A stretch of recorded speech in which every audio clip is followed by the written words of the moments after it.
দেখুন, বহু রোগী আমাদের কাছে হাঁটুর ব্যথা নিয়ে আসেন এবং তারা আমাদেরকে জিজ্ঞেস করেন যে কি এক্সারসাইজ করব বা কি মেনে চলবো। এই যে মেনে চলা চ্যাপ্টারটা, সেই ক্ষেত্রে কিন্তু ৩ টে জিনিসে খুব গুরুত্ব দিতে হয়।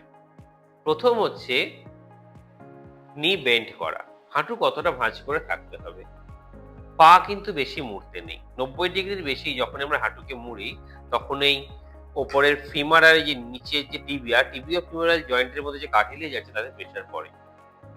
অর্থাৎ বাবু হয়ে বসা বা পা মুড়ে বসা বা বজ্রাসনে বসা, এগুলো কিন্তু এভয়েড করতে হবে। নচেৎ কার্টিলেজের উপরে প্রেশারটা কিন্তু এভয়েড করা যাবে না। এটা হচ্ছে ১ম।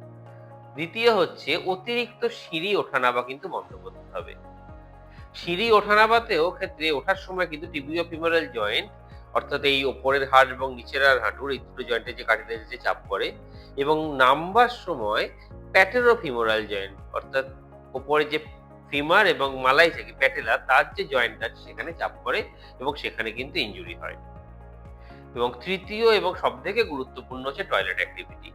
ইন্ডিয়ান টাইপ অফ টয়লেট কিন্তু বর্জন করতেই হবে। আমাদের কমোড ইউজ করা উচিত। কারণ কমোডের নি জয়েন্টের মধ্যে কিন্তু কার্টিলেজের যে প্রেশারটা ৯০ ডিগ্রি যেহেতু বেশি যায় না, ও কম থাকে।